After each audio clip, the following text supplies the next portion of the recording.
Ave Maria, welcome back to No Apologies. We continue to take a look at some of the Old Testament types of Our Lady, and today we're going to look at Mary as the new Eve. So just as Eve, by her disobedience, played a central part in bringing about the fall of man, so Mary, by her obedience, plays a central part in bringing about the redemption of man. This role of Mary was prophesied by our Lord already in the book of Genesis. Just after the fall, if you look in chapter 3, verse 15 through 17, you read this. It says, God speaking to the devil, I will put enmities between thee and the woman, and thy seed and her seed. She shall crush thy head, and thou shalt lie in wait for her heel. So a woman is to crush the head of the serpent, and she does this with her seed, which is the fruit of her obedience. This connection was recognized by the church as early as the 2nd century.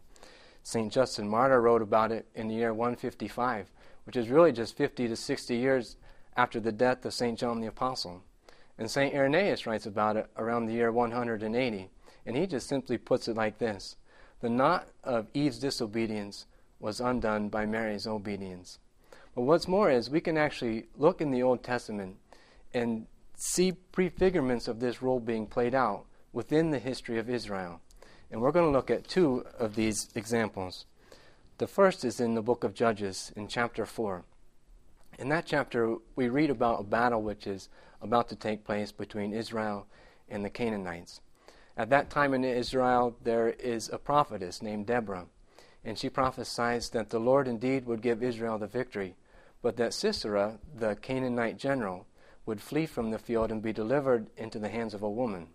And so it happens. The Israelites attack, they win the battle, but Sisera flees. And he comes across a tent owned by a woman named Jael. And Jael convinces him to come inside to take refuge. While he's inside, he asks Jael for a glass of water, and she gives him a glass of milk. And it's not long before he's fast asleep.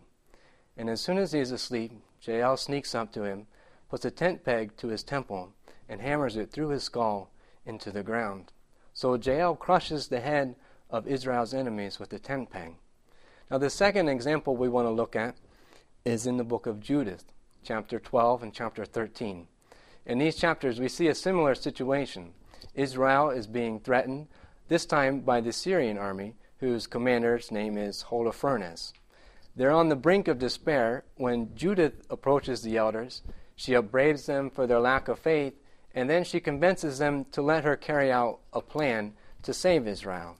So at night she sneaks down to the Assyrian army's camp, and she convinces Holofernes that she's abandoned Israel because she's convinced of their upcoming destruction. And because of her beauty and because of her eloquence, Holofernes decides to keep her there in the camp.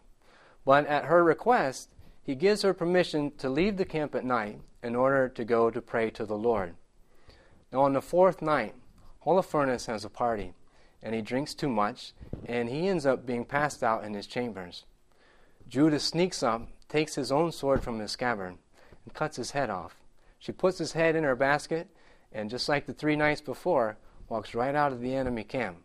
She goes to the Israelite camp, and she holds up the head of Holofernes and declares that God has given them the victory, that in the morning they should go to the Assyrian camp and attack, and when they go to Holofernes' tent, they'll find him dead and they'll be thrown into confusion. That's exactly what happens. So these two women were prefigurements of Our Lady. So just as they crushed the head of Israel's enemies, so Our Lady, as the new Eve, crushes the head of the serpent. She doesn't use a tent peg. She doesn't use a sword. She uses her seed, which is the fruit of her obedience. I hope to see you again here on No Apologies. Ave Maria.